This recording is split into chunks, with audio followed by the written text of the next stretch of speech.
On peut démarrer. Mais les gens là-bas. Alors, donc, nous avons en présentiel, donc, Monsieur Fradin, président, à côté de moi, Madame Barrault, Laurence, Monsieur François Hibert, Madame Huller, Monsieur Michael Lardeux et Monsieur Mathieu Ménard, présent. À distance, donc, nous attendons 12 personnes en visio. Est-ce qu'elles sont... elles sont derrière. Oui. Oui, on les voit sur l'écran. Voilà. Si vous les voyez, vous aurez de la chance.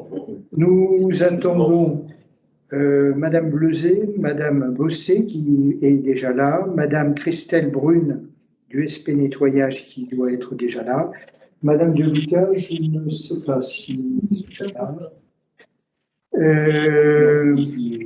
Donc, Monsieur Lespinasse d'Interdéram est présent, et Christian Poirier, vous l'avez vu tout à l'heure, je ne sais pas s'il est...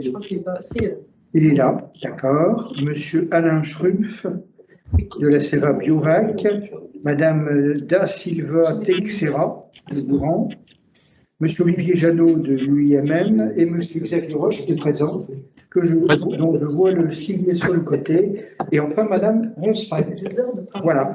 Ça, par contre, oui, à faire, j'imagine. Voilà. Bon. J'ai fait le tour des présents. Donc, nous avons aussi autour de la salle. Donc, Monsieur Renaud, qui est notre commissaire aux comptes, le docteur Gillard, Claire Forger, qui est notre responsable de communication, et mon assistante, Élise Dovy, que vous ne voyez pas, puisqu'elle n'est pas dans le champ de l'écran. Voilà. Ben, écoutez, on peut démarrer. Bonjour à toutes et à tous. Donc, on va commencer. En raison il paraît qu'il y a eu une pandémie depuis l'année dernière, nous sommes un peu obligés de faire une assemblée générale en mode présentation visioconférence en direct comme 2020, en espérant que l'année prochaine, on pourra faire un barbecue. Un processus de vote de résolution sera mis en œuvre à l'issue de l'assemblée générale. La société AlphaVote, qui est même prestataire que l'année dernière de mémoire, oui, a été retenue pour organiser et garantir la fiabilité du processus. L'assemblée générale ordinaire peut délibérer valablement puisque les statuts ne prévoient pas de quorum et que nous disposons en ce début de séance d'au moins 87 pouvoirs. Alors simplement un rappel, vous avez le lien de connexion à la visioconférence a été adressé hier, aux adhérents étant inscrits. Des temps seront dédiés aux échanges à l'issue des présentations. Compte tenu du format de cette réunion et du nombre de participants, les micros des participants seront coupés en début de séance, mais bien sûr, vous pouvez lever la main en cliquant sur l'icône pour pouvoir intervenir, bien évidemment. Enfin, vous allez recevoir au cours de la réunion un mail de la société AlphaVote contenant vos identifiants et le mot de passe pour voter les résolutions. Et les résolutions, ils ont de ce moment de l'AG jusque demain 11h. Oui, c'est ça. Demain 11h30. Jusque demain 11h30 pour voter. Et le dépouillement aura lieu demain après 11h30. Voilà, mais écoutez, on peut démarrer. Ok. Oui. Vous demandez pour les pouvoirs, comment ça se passe quand on va voter? Eh bien, vos pouvoirs s'enregistreraient. Et donc, votre voix comptera. Si j'ai 5 pouvoirs, j'ai 6 votes. Voilà. Oui, oui. J'imagine bien que moi, j'en ai brassé. Moi, j'en ai brassé de pouvoir si je devais voter à chaque fois, refaire le vote à chaque fois. Non, chacun. Donc, nous allons commencer par le rapport moral, puisque le président, c'est moral. Et c'est garant de la moralité. C'est bien. Donc, les effectifs suivis pour l'année passée. Les entreprises de moins de 10 salariés, nous avions 7790 entreprises. Et l'année passée, 7766, donc une augmentation de 24. Les entreprises de 10 salariés et plus, 2581 pour 2537. Et donc là, une augmentation un peu plus importante, soit un total de 10 371 entreprises, employant 125 813 salariés. Donc une augmentation quand même de 368 entreprises qui n'est pas neutre. Par contre, avec une diminution du nombre de salariés suivis, mais enfin bon, je ne vais pas revenir sur les histoires. Hein. Les effectifs suivis. Les entreprises de 10 salariés et plus représentent 24,89% de nos adhérents et emploient 80,23% des salariés suivis. La taille moyenne des entreprises est 12,13 salariés en 2020 contre 12,67 en 2019. La taille des entreprises adhérentes. Vous avez le tableau devant vous. Je ne vais peut-être pas vous décrire. Donc, on va, comme les autres années, de toute façon, avec comment je dirais, une nette prédominance en nombre d'effectifs vers le haut du tableau, c'est-à-dire de 1 à 9, nous avons 7790 établissements pour 24 878 salariés. Et de 10 à 50, 2073 pour 43 309. Donc ça représente 95% de nos adhérents pour 54% des salariés. Après, de 50 à 100 salariés, nous avons 341 entreprises pour 23 552. Ensuite, de 100 à 300 salariés, 141 entreprises pour 22 282, ainsi de suite. Vous lisez le tableau tout aussi bien que moi. Les activités. Tout ce qui est administratif, ça représente 4 936 entreprises pour 52 693 salariés. Les bâtiments et travaux publics, 1081 entreprises pour 11 275 salariés. Le commerce, 3 338 entreprises pour 28 078. L'industrie métallurgie, 701 entreprises pour 23 391. Les fonctions publiques d'État territoriales hospitalières, 179 pour 7 429 salariés. Et l'intérim, pour 136 entreprises pour 2 939 salariés. Le nombre de personnes salariées du SMIA.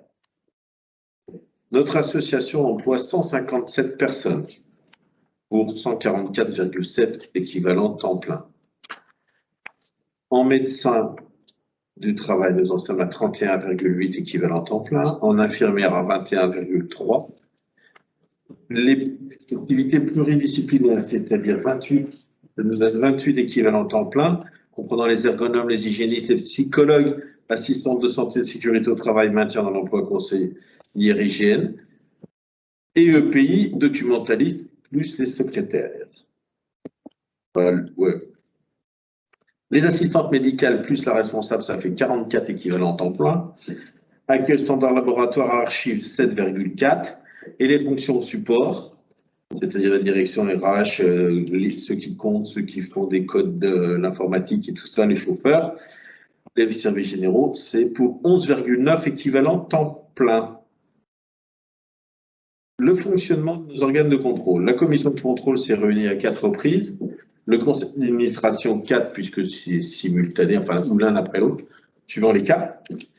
Et la CMT, la commission médico-technique, s'est réunie 4 fois aussi. L'effet marquant, en 2020, le conseil d'administration et la commission de contrôle se sont réunis 4 fois sur 2020. Ça, je l'avais dit le tour d'avant. Parmi les sujets évoqués, on peut citer la mise en œuvre des consignes de la DGT en date du 17 mars 2021 sur la continuité des missions des SSTI et leur implication dans la gestion du risque Covid-19. L'organisation mise en place au sein de SMIA a été présentée et validée. Les réactualisations du budget prévisionnel validé en décembre 2019 pour tenir compte de la crise Covid, effectuées en mai, octobre et décembre 2020, et la validation d'une demande de PGE pour un montant de 1,5 million d'euros. La validation d'un gel des projets de recrutement et d'investissement sur la période de mai à septembre. Le changement de notre logiciel métier dont le démarrage est intervenu le 9 novembre 2020, ce qui n'est pas neutre, un gros chantier. La remise d'une rencontre, la tenue d'une rencontre santé-travail en santé au travail, une rencontre santé de travail en santé au travail, non, je crois qu'il y a un bis répétiteur. Une rencontre santé au travail en date du 24 septembre 2020 qui a regroupé 54 personnes. la restitution d'une enquête effectuée auprès de nos adhérents en juillet 2020, 224 réponses sur l'accompagnement des entreprises pendant la crise Covid. Les résultats ont été présentés lors des réunions d'octobre 2020.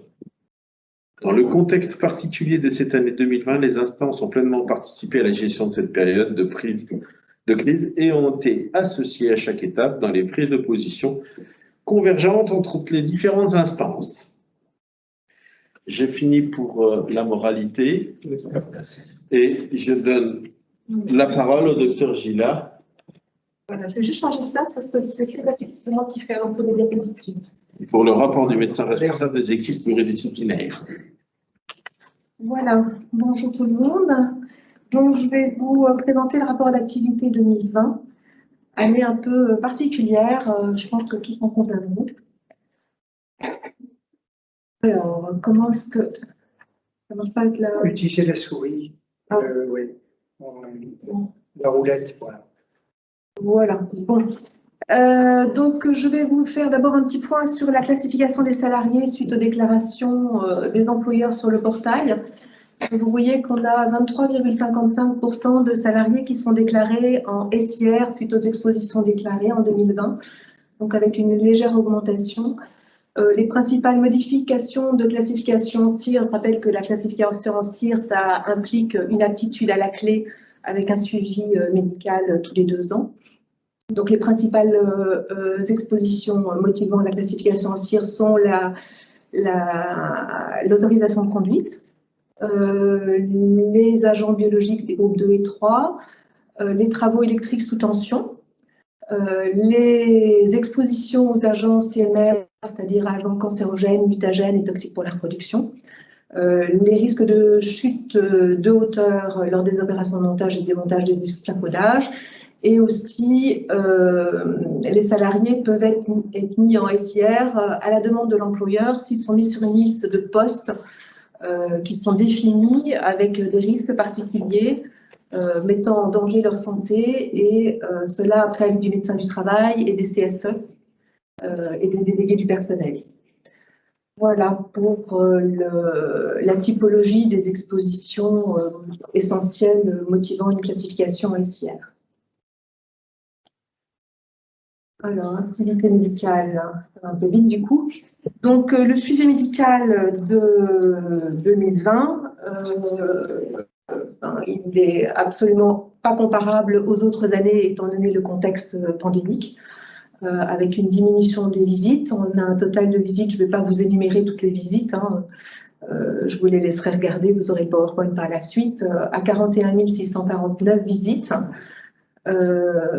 Donc c'est vrai qu'on a une diminution du nombre de visites, de 1 à cause de la pandémie, de 2 avec le déficit de temps médical, de 3 on a eu le changement logiciel aussi avec une interruption de l'activité et puis une reprise plus lente parce qu'il faut maîtriser le logiciel pour faire des visites, donc on a pris plus de temps.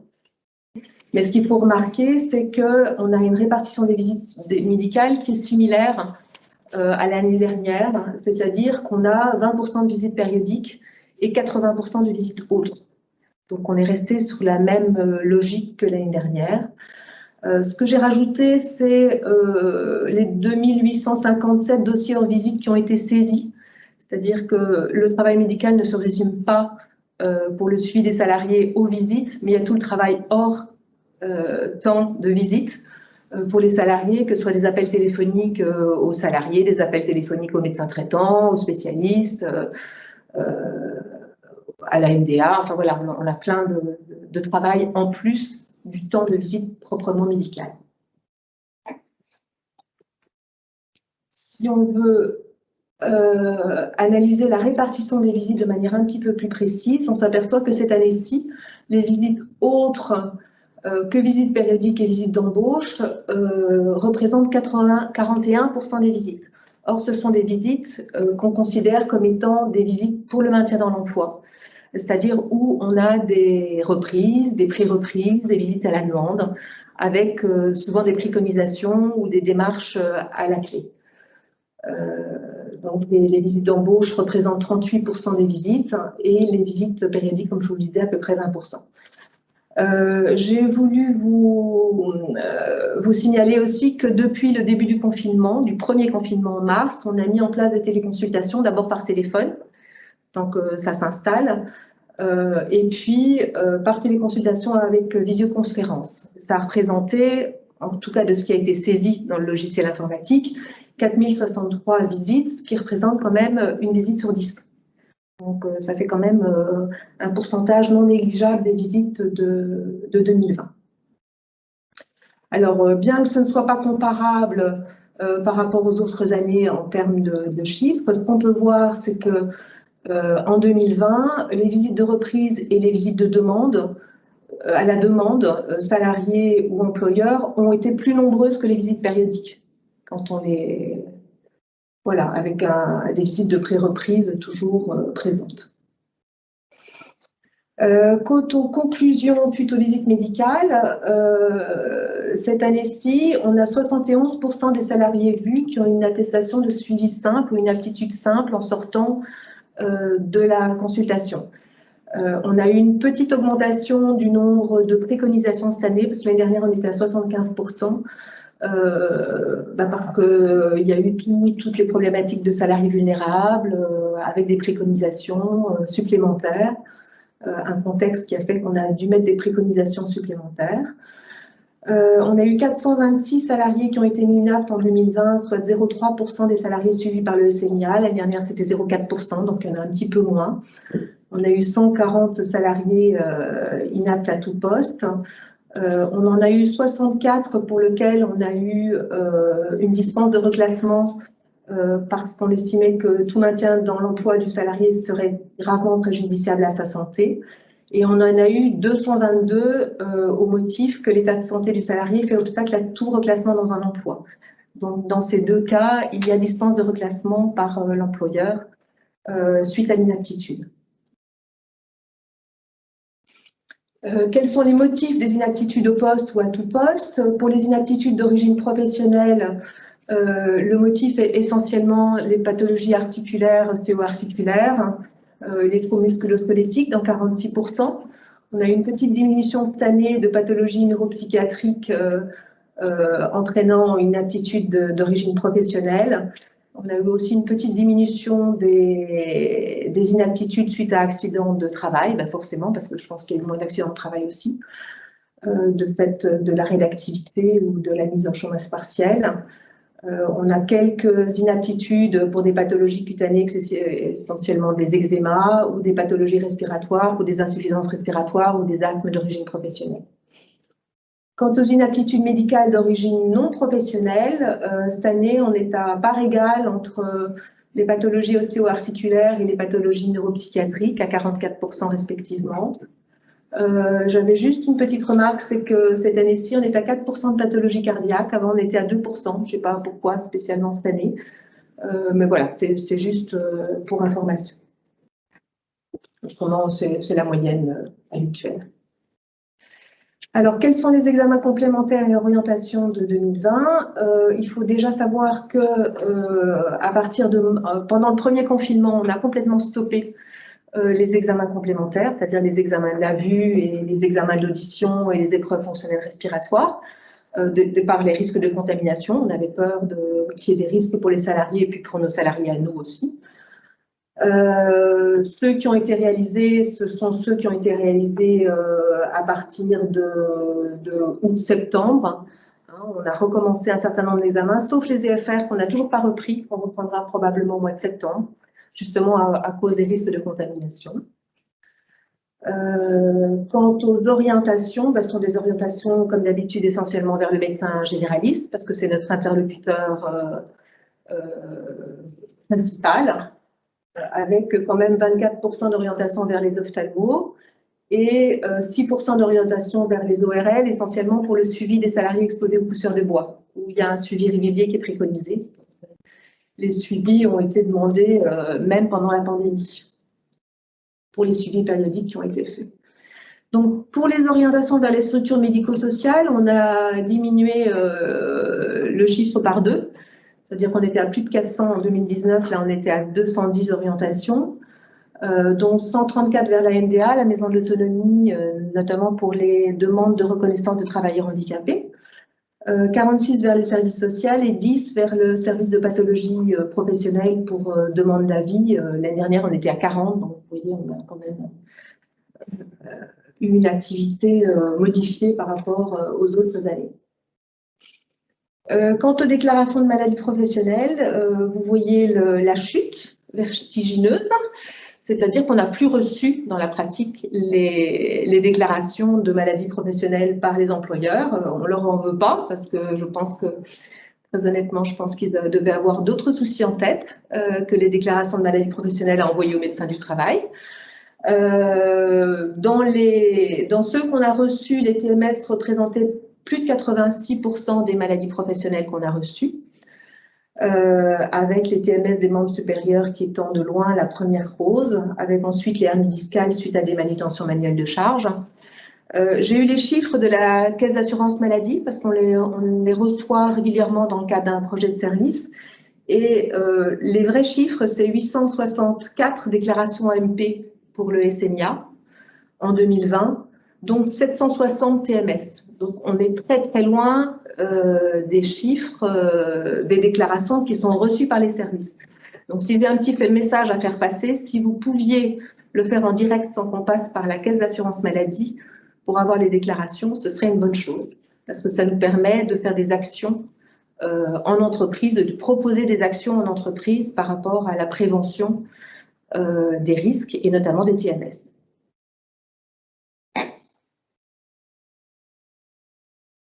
Quant aux actions au milieu de travail, pour rappel, les actions au milieu de travail, elles sont réalisées par l'ensemble des membres de l'équipe pluridisciplinaire, tant par les équipes médicales, médecins, médecins collaborateurs, internes, infirmiers, que par les conseillers en prévention, les IPRP que sont les hygiénistes, les ergonomes et la psychosociologue, les assistants santé-sécurité et les conseillers en hygiène et EPI.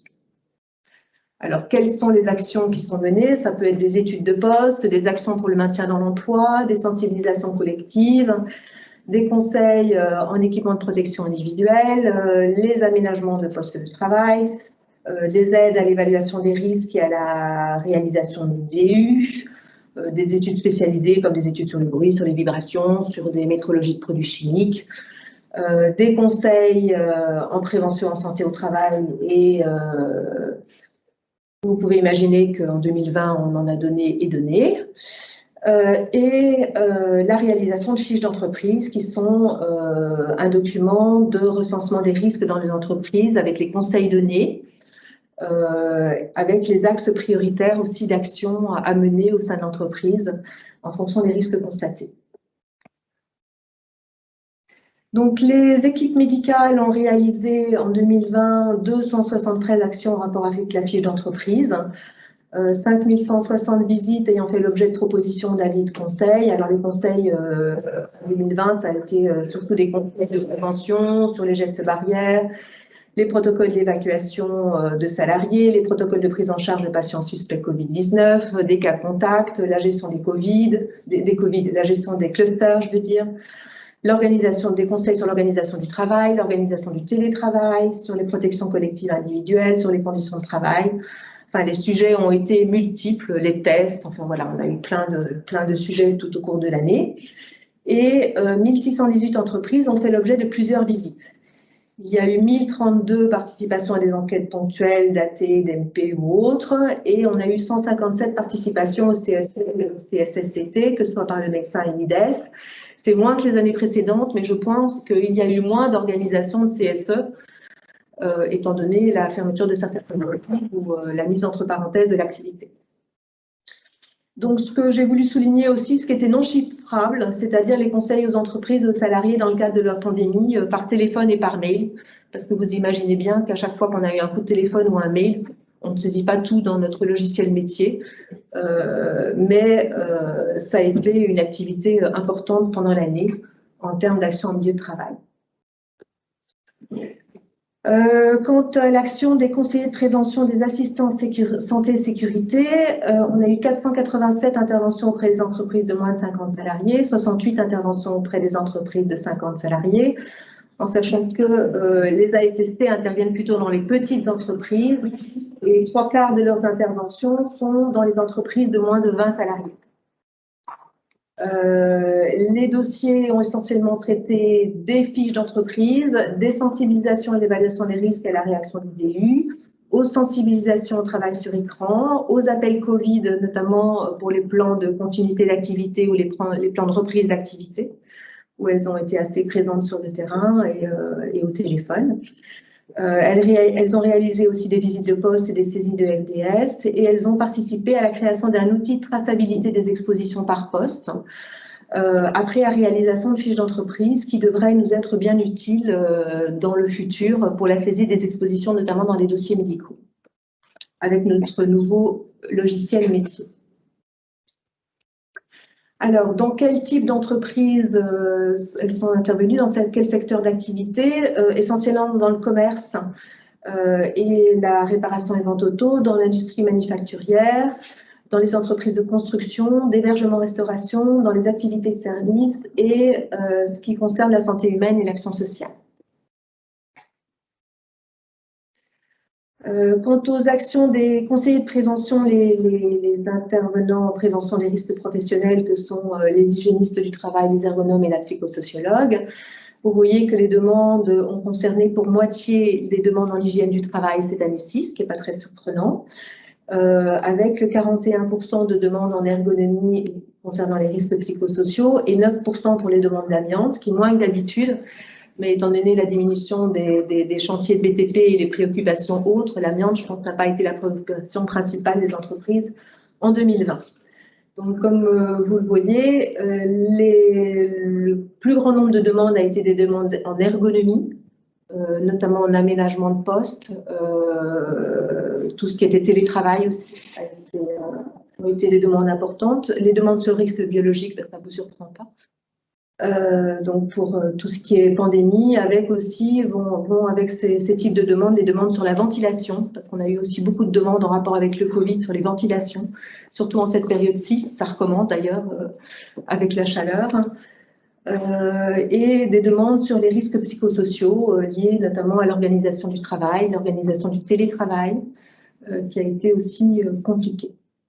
Donc, il y a ce qui a été saisi dans le logiciel métier et puis il y a tout ce qui n'est pas saisi, c'est-à-dire les conseils d'experts en termes de prévention du risque biologique, autant en appui avec les équipes du service et en appui extérieur aussi par mail ou par téléphone.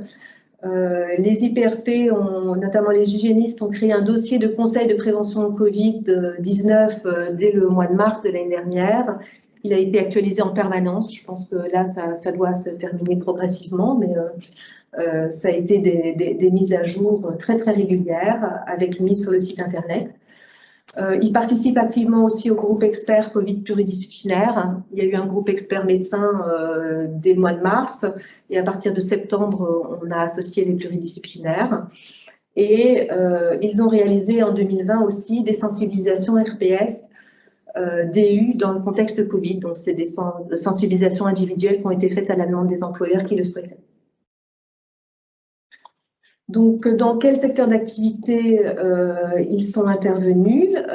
Essentiellement dans les industries manufacturières, les commerces, réparation automobile, motocycles, dans la santé humaine et action sociale, notamment pour la gestion des clusters, à la demande de l'ARS, que ce soit en entreprise ou dans les EHPAD. On a eu quand même pas mal d'interventions dans le domaine de la santé. Ils sont intervenus aussi dans les domaines de production, distribution d'eau, assainissement, gestion des déchets et des pollutions, et enfin dans la construction. Dans quelle typographie d'entreprise ils sont intervenus? 58% des demandes concernent des entreprises de moins de 50 salariés, ce n'est pas tout à fait la même typographie que les ASST, et 42% des entreprises de plus de 50 salariés. Dans l'origine des demandes, il y a eu des modifications cette année. On a eu 61% des demandes qui émanaient des équipes médicales, mais on a eu 39% des demandes qui viennent directement des entreprises. Donc, les IPRP commencent à être connus dans un certain nombre d'entreprises, donc ils sont contactés en direct par les entreprises. L'année dernière, on était à 28%, donc on a quand même eu un saut dans les demandes de la part des entreprises, ce qui n'est pas très surprenant non plus, parce que une fois qu'on a un contact, surtout dans un contexte pandémique, on rappelle directement l'IPRP, qui bien sûr met le médecin de son équipe dans la boucle. Alors, pour les conseillers en hygiène et EPI, il y a eu une diminution des demandes en 2020 du fait du contexte de moins 7%. Il y a eu quand même 533 demandes, dont 20 visites en entreprise et 136 salariés reçus, évidemment après les confinements. La majorité des demandes concernent les gants et les chaussures de sécurité, pour moitié un quart chacun. Viennent ensuite les demandes concernant les protections auditives. On a eu plus de demandes concernant les protections des yeux cette année-ci, avec des demandes sur les visières, sur les lunettes de sécurité. La protection respiratoire, c'est resté à peu près similaire, mais il y avait tellement d'informations par ailleurs qu'ils n'ont pas été spécialement sollicités à propos des masques. Voilà, donc les conseillers en EPI font de l'information des salariés et des employeurs avec des conseils sur les EPI, distribuent de la documentation et des échantillons si nécessaire, font la veille technique et, comme je vous le disais, effectuent des visites en entreprise et des sensibilisations au port des EPI, souvent à la demande des IPRP, quand ils sont intervenus après leur demande de co-intervenir ou d'intervenir auprès d'eux. Quant à la documentaliste, son activité cette année a été essentiellement de la veille documentaire Covid, on peut comprendre, à la fois pour l'ensemble du personnel du SNIA, mais aussi pour les employeurs par mise de documentation sur le site internet ou par envoi par mailing, notamment sur les plans de reprise d'activité. On a eu, comme vous le voyez, une diminution des demandes. Il y a eu moins 183 demandes par rapport à 2019, par rapport aux demandes individuelles de documentation de la part des équipes, que ce soit les infirmières ou les médecins. Mais ça ne veut pas dire qu'elle n'a pas été occupée. Loin de là.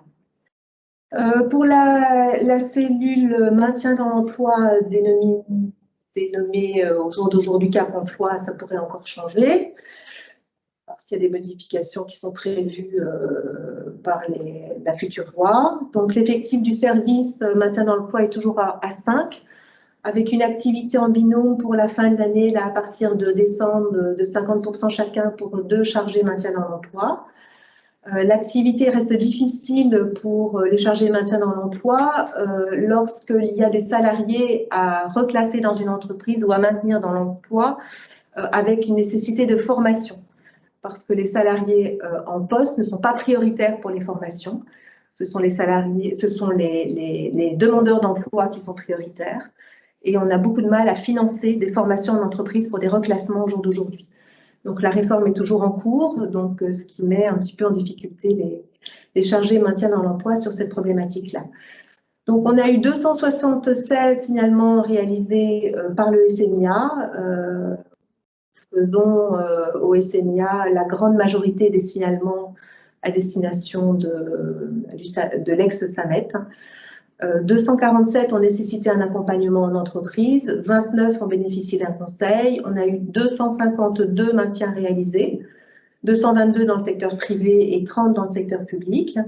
On a eu 12 transitions externes avec un taux de maintien qui est quand même énorme, qui est un taux de maintien de 95%. La durée d'intervention moyenne cette année-ci a été augmentée de 2 mois. Elle était de 9 mois, elle est passée en 11 mois en raison du contexte pandémique, avec des augmentations plus importantes dans la fonction publique. Ça a été beaucoup plus lent pour tout ce qui est action maintien dans l'emploi dans la fonction publique par rapport au privé. Bon, l'avancement du projet de service 2019-2024, il faut être très honnête, le projet de service a été mis entre parenthèses pour la grande majorité des actions en 2020. On avait bien établi un calendrier prévisionnel, mais le contexte n'a pas permis d'avancer pour la plupart des sujets. On a repris en 2021. Donc, je vous ai fait le listing des actions. Voilà, il y a une action à destination de l'amiante, une action à destination des TPE, PME sur des métiers polyexposés au CMR, une action sur les suivis des travailleurs intérimaires, mais il s'agissait de faire des ateliers avec les agents d'emploi et les entreprises utilisatrices, ça n'a pas été possible. Une action sur la prévention de la désinsertion professionnelle et du maintien dans l'emploi, on n'a pas pu avancer vraiment sur le sujet. La prévention de la désinsertion professionnelle en lien avec les TMS, ça consiste en faire une proposition d'action ergonomique pour les entreprises de moins de 20 salariés avec un trouble musculo-squelettique déclaré. Là, les entreprises clairement n'ont pas répondu. C'était, je dirais, hors sujet. Sur le risque chimique, intervenir en entreprise sur les fumées de soudage et sur les risques silice en entreprise, ce n'était pas le sujet non plus.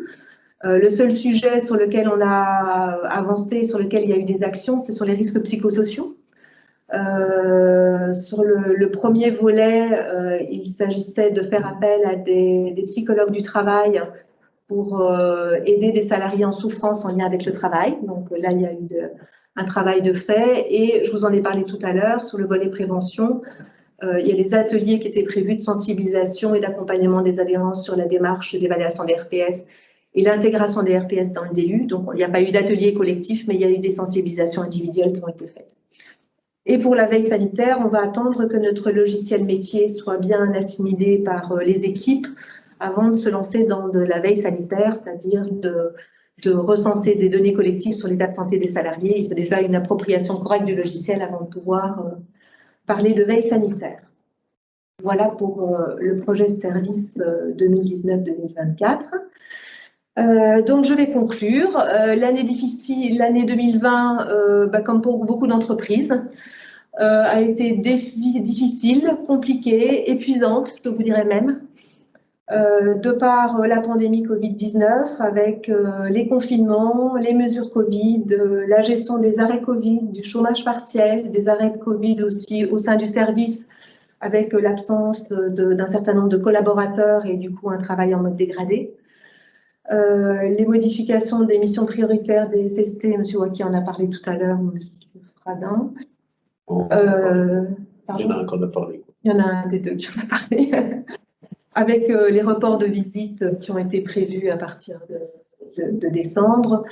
La mise en veille, je vous en ai parlé des actions du projet de service, la mise en place du télétravail, des téléconsultations et la priorité donnée à la prévention du risque biologique par rapport aux visites, par exemple, périodiques du suivi médical. Compliqué aussi parce qu'on a eu des difficultés organisationnelles au sein des équipes pluridisciplinaires avec un déficit de temps médical et infirmier qui s'est aggravé par rapport à 2019, du fait de départ non prévu ou à la retraite avec des arrêts maladie prolongés, tant de médecins, d'IDES que d'assistantes. On a embauché un médecin à temps partiel en CDD. On a embauché des médecins collaborateurs et des IDES, mais étant non formés, ils n'ont pas d'effectifs quand ils sont embauchés pendant un certain temps avant qu'ils soient formés. Donc, ils sont bien présents, ils sont bien à l'effectif, mais ils ne prennent pas en charge d'effectifs en leur nom propre. D'où réattribution d'effectifs d'entreprise, soit définitifs, soit temporaires sur les équipes en poste, qui ont mis en difficulté l'ensemble des équipes médicales et pluridisciplinaires, ce qui peut se comprendre. Difficile aussi parce qu'on a changé de logiciel métier dans un contexte quand même peu favorable, on peut le dire, avec un nouveau portail adhérent, des formations qui ont été faites en septembre et en octobre 2020 à Château-Gontier, parce que sur Angers, on était en secteur rouge, ce qui fait que les formateurs ne pouvaient pas venir ici. On a dû aller faire les formations sur Château-Gontier. On n'a pas pu faire d'atelier de pratique entre métiers parce qu'on ne pouvait pas se réunir. Donc, c'est vrai que l'appropriation du logiciel, de ce fait, a été vraiment compliquée. Alors, par contre, chose positive, il y a des choses positives, c'est qu'on a inventé des solutions. Hein, on a été créatif pour le suivi des salariés et des entreprises. Dès le premier confinement, on a mis en place des permanences au sein du siège ici pour ne rater aucune demande d'employeur, aucune demande de salariés et mettre en place les téléconsultations. On a fait des réunions on a organisé des réunions en visioconférence, on a participé à des webinaires, à des téléconférences, on a développé le télétravail, on a développé énormément le travail en réseau. Vous pourrez regarder ça dans le rapport écrit qui a été fait où ça a été détaillé, c'est-à-dire le travail en réseau avec l'ARS, avec des réunions hebdomadaires avec le médecin inspecteur de l'ARS, avec le CHU d'Angers, avec les médecins coordonnateurs d'EHPAD. On a vraiment fait un travail en réseau, avec les réseaux de médecine générale, avec le Conseil de l'Ordre, entre différents services de santé au travail aussi. On a échangé sur nos pratiques. On a créé un groupe expert Covid interne, médecins, puis pluridisciplinaire, je vous en ai déjà parlé. On a fait un énorme travail de communication avec Claire, ici présente, que je voudrais remercier, puisqu'elle est là. Avec la mise à jour du site internet, comme vous avez bien vu tous, on avait des modifications toutes les semaines, hein, des recommandations, donc on a dû s'adapter régulièrement pour mettre à jour notre site internet. On a mis en place des newsletters à destination des adhérents qui nous ont dit un mail de plus. Ça, c'est la complexité de comment communiquer au mieux. Donc j'en profite pour remercier, même s'ils ne sont pas là, les professionnels de santé du service qui se sont impliqués, qui se sont engagés dans ce travail d'accompagnement des entreprises. Ils voulaient faire un travail de qualité. Ça nous a quand même permis de nous adapter aux contraintes liées à la pandémie. J'estime d'être réactif et à l'écoute des salariés et des employeurs pour les accompagner au mieux dans ce contexte qui était difficile pour tout le monde. Voilà, donc je les remercie très sincèrement pour ça. Hop, je vais aller trop vite. Par contre, je vous ai remis des conclusions que j'avais déjà mises l'année dernière, parce que rien n'a changé. On a toujours l'incertitude quant à l'évolution des services de santé au travail. Les textes ne sont toujours pas sortis. Nous souhaitons poursuivre l'accompagnement de l'ensemble de nos entreprises, quelle que soit leur taille, en termes de prévention des risques professionnels et de désinsertion professionnelle. On espère très sincèrement que la réforme future ne mettra pas en péril le travail de proximité essentiel à la réalisation de nos missions, que ce ne soit pas trop déconnecté de notre réalité de travail et que ça permettra une meilleure visibilité du travail de terrain effectué par les équipes pluridisciplinaires de santé au travail, en espérant que notre logiciel métier nous aidera à mettre en visibilité ce travail. Donc, je vous remercie tous de votre attention. Je suis prête à répondre à vos questions si vous avez des questions. N'hésitez pas. Voilà, alors je ne sais pas si le temps d'échange est prévu maintenant ou plus tard. Élise, vous me dites. Est-ce que vous avez des questions? Oui, je n'ai pas de mal levé, hein, Claire. Par rapport à votre intervention, En tout cas, bravo pour ce rapport. Merci beaucoup. Vous maîtrisez parfaitement la production de chiffres issus du nouveau logiciel. Oui, ben, il a fallu s'y mettre. J'ai mis un petit peu de temps parce que c'est pas évident de prendre des chiffres à partir d'un logiciel. C'est pour ça que je tiens à souligner cet effort et ce résultat. Voilà, et c'est vrai que c'était un peu compliqué comme année, mais pour tout le monde. Pour tous. Voilà. Bon, ben, merci, docteur. Je vous laisse la... Oui. Hop. Je peux pas vérifier. Oui, je vais faire. Donc, devant l'absence de notre trésorier qui ne pouvait pas être présent pour présenter les comptes, j'ai désigné volontaire d'office Bruno. Voilà. Écoutez, je vais essayer de faire aussi bien. Déjà, vous avez perdu tout.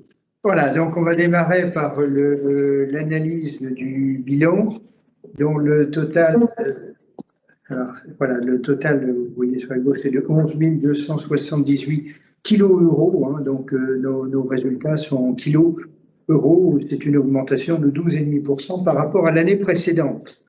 Donc je vous propose de démarrer par l'analyse du passif. Donc vous voyez que les capitaux propres ont diminué, hein, 6 115 par rapport à 6 187, parce que nous avons intégré le déficit de l'année 2019. Vous voyez que le résultat de l'exercice réalisé en 2020 était de moins 71 kilo-euros. Hein. Lors de l'AG 2020, l'AG 2019, pardon,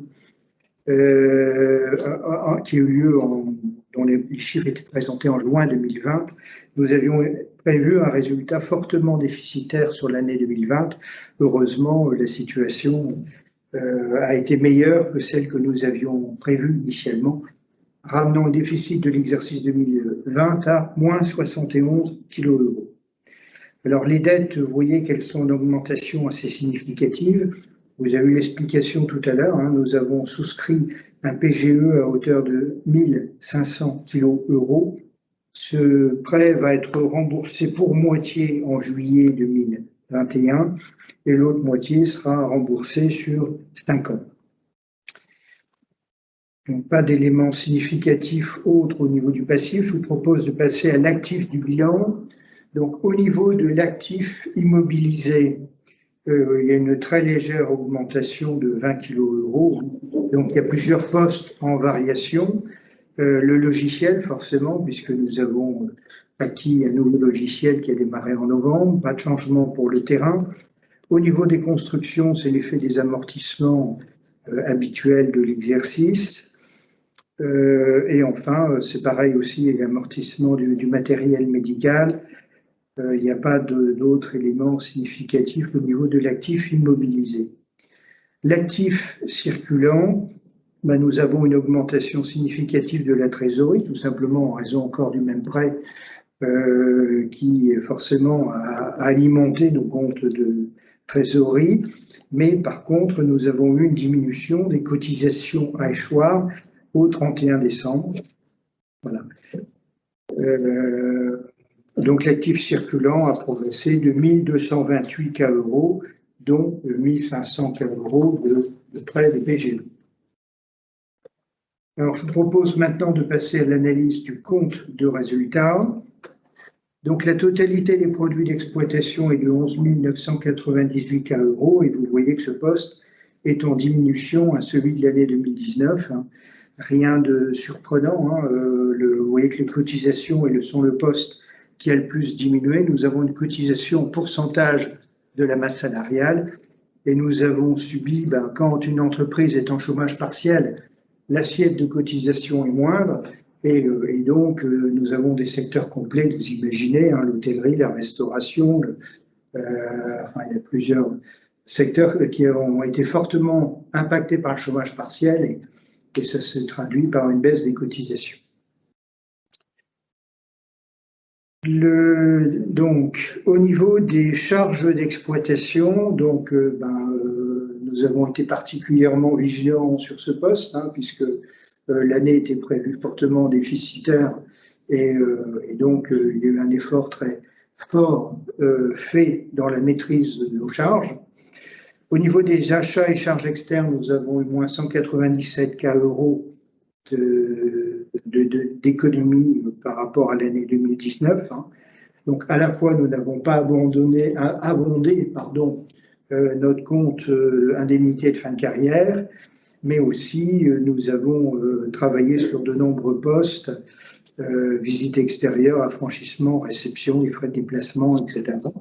Même si nous avons eu, comme toutes les autres entreprises, des charges supplémentaires liées à la crise Covid, les différentes protections, on est à 34 000 euros de masques, de gel et d'aménagement de bureaux, voilà, liés à cette crise Covid. Au niveau des impôts et taxes, vous voyez que là aussi le poste est passé d'une charge à un produit. Donc au niveau nous avons beaucoup moins de dépenses de formation, forcément, puisque comme toute entreprise, la crise Covid limitait les possibilités sur ce poste. Et nous avions prévu aussi beaucoup de formations en lien avec le logiciel. Et nous avons eu par contre le retour de la taxe d'apprentissage. Au niveau des, au niveau des charges salariales, donc vous constatez que ce poste correspond à une légère diminution par rapport à l'année 2019. En fait, comme le disait le Dr Gillard, nous avons eu à la fois pas mal d'arrêts entrant en garde malade, arrêt garde d'enfants, pardon, un peu de chômage partiel, mais on a eu aussi des départs non prévus dans l'année, des gens qui simplement ont changé de projet professionnel voilà, dans le cours de l'année. Ça s'est traduit par des départs de collaborateurs médecins, des départs d'infirmiers, des départs d'assistantes. On a connu cela dans plusieurs métiers. Et donc, Et donc, ça fait des postes qu'il faut recréer et recréer sur l'année 2021 avec le temps de formation qui va bien. Amortissement et provision 421 000. Résultats financiers, donc on a des produits financiers qui sont liés tout simplement à une trésorerie qui était plus importante. Produits exceptionnels de 2 cas euros. Et enfin, impôt sur les sociétés, vous voyez que le poste est positif. Pourquoi? Parce que, comme nous étions en déficit cette année, on a utilisé le système de carry-back qui nous permet d'avoir un crédit d'impôt remboursé sur l'exercice. Alors, je vous propose maintenant de passer à l'analyse du budget que vous voyez sur la colonne de droite. Donc, le budget a été fait selon les bases suivantes. Nous maintenons notre taux de cotisation inchangé depuis 1981, qui est de 0,4% des salaires bruts inférieurs au plafond. Nous maintenons la ristourne de 2% qui est en place depuis 1994. Et ce budget a été validé par le conseil d'administration en décembre 2020. Au niveau des produits d'exploitation, donc nous sommes partis sur une baisse des produits d'exploitation de 3,16% par rapport à l'année 2019. Donc les chiffres que je vais vous présenter sont en comparaison avec une année normale. Donc on a pris 2019 parce qu'on comprend que l'année 2020 est quand même un peu particulière. Au niveau des reprises sur provision et transfert de charges, on a plusieurs départs à la retraite prévus en 2021 et nous allons provisionner au titre des indemnités de fin de carrière, enfin nous allons prélever, sur ce poste. On a aussi une variation de la provision aux congés payés. Produits financiers, c'est la comptabilisation des intérêts de placement en cours. Et enfin, il n'y a pas d'éléments exceptionnels au niveau des produits. Alors, au niveau des charges pour l'année 2021, le total des charges est en augmentation de 2,88% par rapport à l'année 2019. Donc, achats et charges externes, nous revenons à un poste inférieur à celui de 2019, mais qui s'en approche. Pourquoi? Parce que les postes frais de déplacement, missions qu'on n'avait pas connus en 2020, on devrait les reconnaître à nouveau en 2021. Il y aura davantage d'activités en entreprise. Impôts et taxes, par rapport à 2019, on a la taxe d'apprentissage qui est à nouveau en vigueur, 2020 et 2021. Au niveau des charges salariales, par rapport à 2019, on est à 3,82% d'augmentation, car nous prévoyons de compenser les départs de médecins partis, en tout cas d'essayer de recruter. Aujourd'hui, tout n'est pas réalisé par rapport à nos prévisions, au moins pour les médecins, les recrutements d'infirmiers, d'AST et d'assistantes. Amortissement et provision, le poste progresse parce que on a acquis un nouveau logiciel et maintenant, évidemment, on est dans la phase d'amortissement. Les charges financières correspondent à l'amortissement du seul prêt que nous avons, autre que le PGE, qui correspond à le centre de Saint-Sylvain. Et les charges exceptionnelles, ce sont les créances irrécouvrables. Voilà, donc nous sommes sur un prévisionnel de résultat de l'exercice 2021 négatif de 112 000 euros. Voilà ce que je pouvais vous préciser. Voilà. Est-ce qu'il y a des questions, des remarques? Alors, nous sommes restés sur ce budget 2021 sur un principe de cotisation en masse salariale.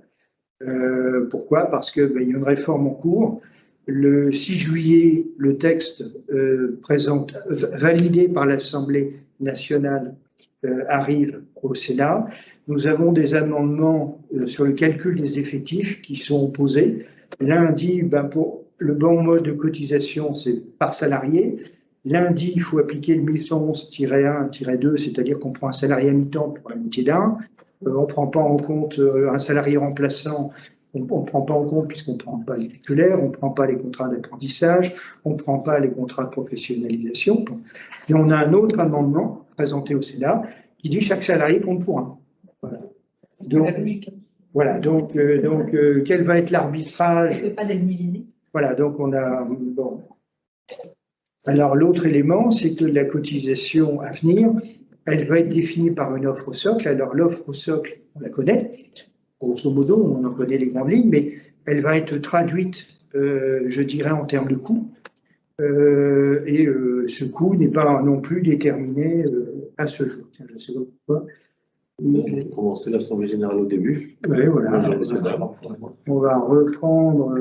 Voilà, c'est fini. Ah, c'est fini. On va plus. J'arrive. Voilà. Vous êtes donné trop tôt. C'est trop tard. C'est fini. Bon. Voilà, donc c'est la raison pour laquelle nous changerons de système de cotisation une fois qu'on disposera de tous les éléments, parce que le faire à mi-parcours, c'est quand même un peu compliqué. Il est urgent de ne pas se précipiter. Ok, merci. Donc, Alors, monsieur Ono, C'est peut-être une lépionne. oui, c'est bien d'accord. Vas-y. Monsieur le Président, merci. Suite à la lecture donc, de ce rapport de gestion, je vais vous faire une lecture synthétique de mon rapport sur les comptes annuels émis en date du 4 juin 2021, qui faisait suite donc, à l'arrêt des comptes que vous aviez fait.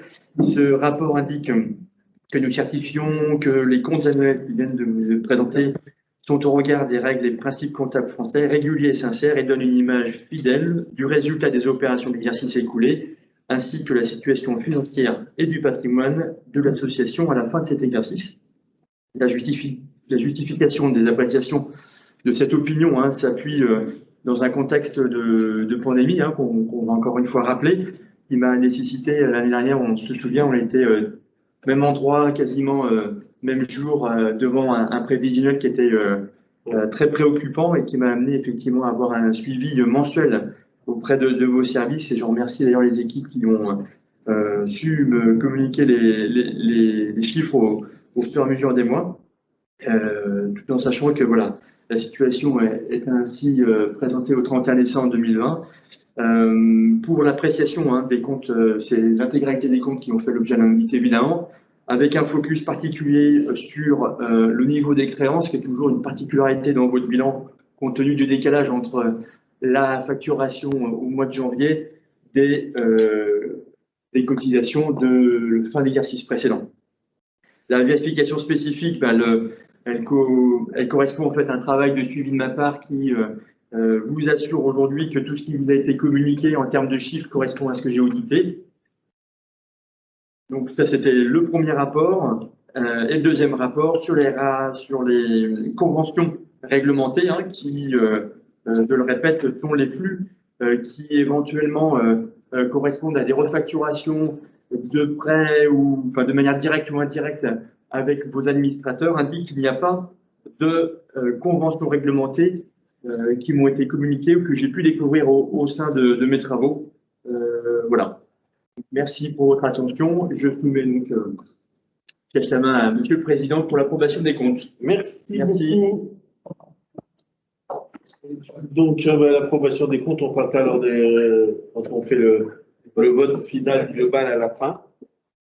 On va faire le point sur le renouvellement du conseil d'administration. Donc là, vous avez les dates des conseils d'administration des renouvellements. Nous en avons deux qui sont en renouvellement cette année, c'est François Hibert et Anouk Huller. Anouk nous a fait part qu'elle ne souhaitait pas repartir au charbon. Et donc, du coup, nous avons Monsieur Ménard Mathieu, ici présent, qui sera candidat. Donc, vous aurez l'occasion de voter pour lui, pour ceux qui votent pour savoir si on est d'accord pour qu'il vienne avec nous. Merci Madame Hulin pour votre participation active. J'ai pas eu le temps de le dire. Ah ben, Bon, alors merci Annette. on ne s'est pas bien synchronisé. J'ai trouvé d'autres qui me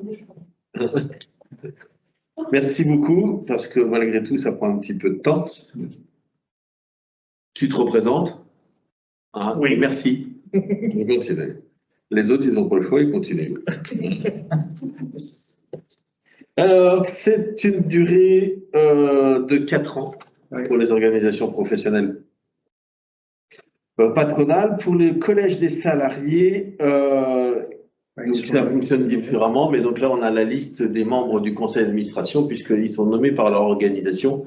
Ils ne sont pas élus, et donc ils sont nommés, ils sont là. Donc, il n'y a pas de mouvement tout de suite. Nous allons passer à la période à la partie que vous attendez tous impatiemment. Il n'y a pas de questions? Avant qu'on passe aux résolutions, je regarde s'il y a. Est-ce que vous avez des questions? Pas de question. Aucune question. C'est bien, j'adore les régimes démocratiques. Alors, on va faire là, je vais donner la lecture des résolutions parce que c'est la moindre des choses que je vous donne, la lecture. Là, ça c'est pour quand c'est pour de vrai, on va pas faire la voix par voix là. Non, Non, on les lit et ensuite c'est distance, chacun vote. Voilà, de toute façon, on aurait voté tout d'un coup, on ne serait pas voté l'une à une. Donc, de toute façon, avant, on votait à main levée. De mémoire. Ben là, c'est électronique et garanti par Alpha-Vote. Donc, je vous lis. Ah, mais ils sont en train de faire des commentaires en aparté. Là. C'est tout le monde, hein, même ceux qui sont présents vont voter par Alpha-Vote. Oui.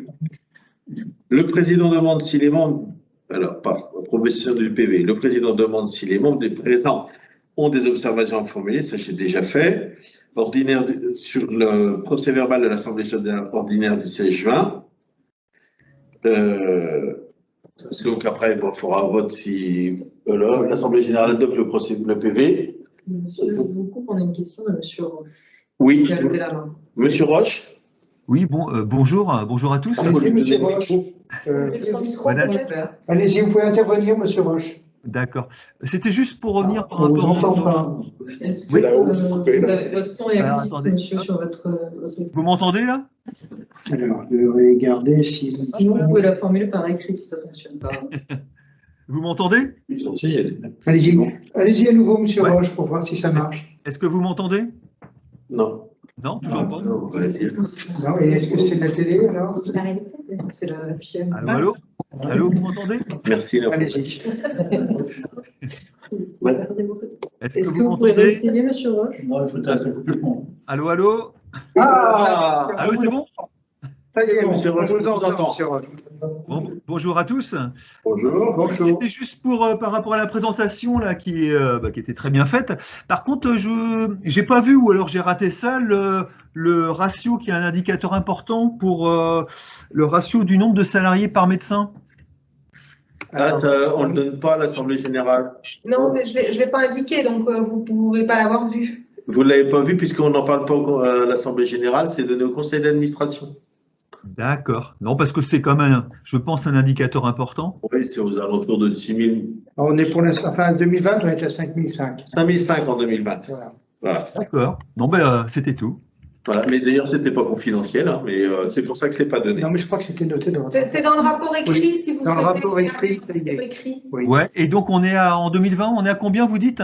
5400, quelque chose, hein, 5000. En 2020, on était à peu près à 5005 à la fin de l'année. C'est ça, oui.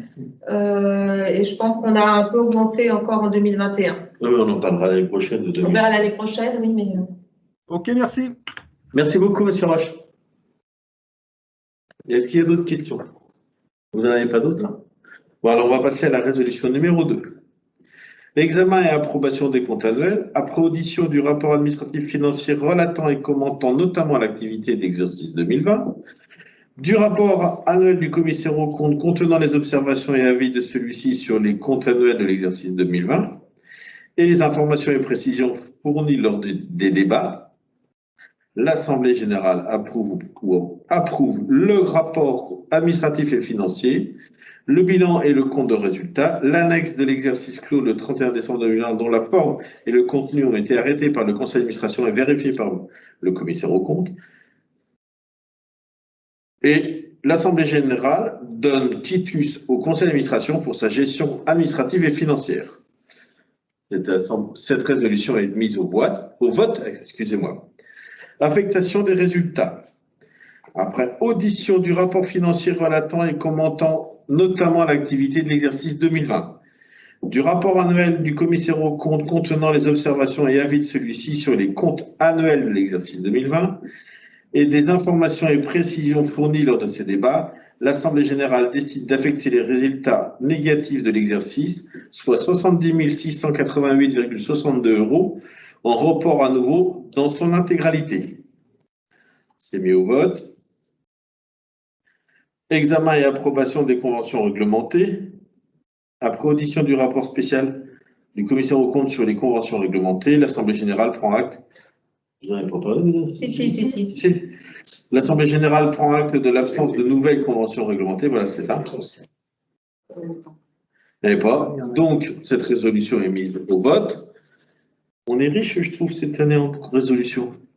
L'Assemblée générale approuve l'orientation générale suivante pour structurer le rapport associatif des CIMIA dans le contexte de mise en œuvre de la réforme résultant de la loi qui devrait être promulguée cet été 2021 et de sa réglementation. Alors, on s'avance.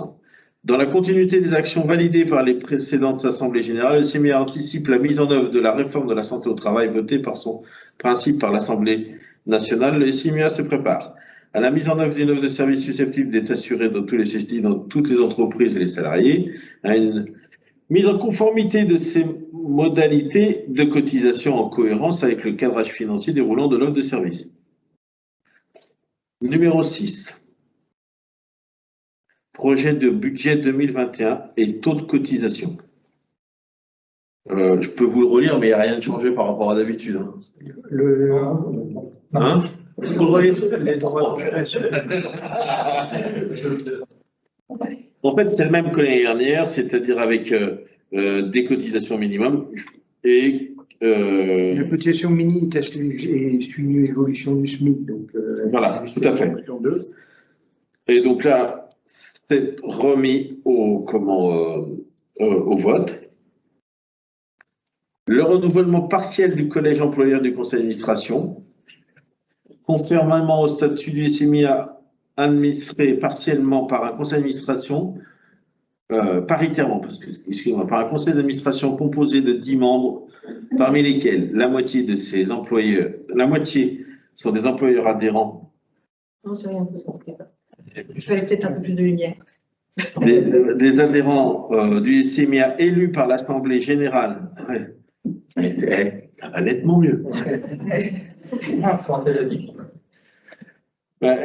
Des SMIA élus par l'Assemblée générale pour 4 ans, renouvelables après avis des organisations professionnelles de l'employeur représentative. Deux mandats arrivent à leur terme en 2021, celui de Madame Anouk Hullern, qui ne souhaite pas être reconduite, et celui de François Hibert, de l'entreprise ACB, qui demande le renouvellement, qui souhaite son renouvellement. Donc, à la place de Anouk, on a Monsieur Ménard, représentant l'entreprise Weldom, qui se propose. Donc, toutes ces candidatures sont mises au vote. Donc, il y a 2 votes. Voilà, 2 voix. Remercie. Je peux le dire, il ne l'a pas fait. Résolution numéro 9. L'Assemblée générale donne tout pouvoir au porteur d'un original, d'une copie ou d'un extrait du présent procès verbal pour remplir toute formalité de droit. Cette résolution est mise au vote.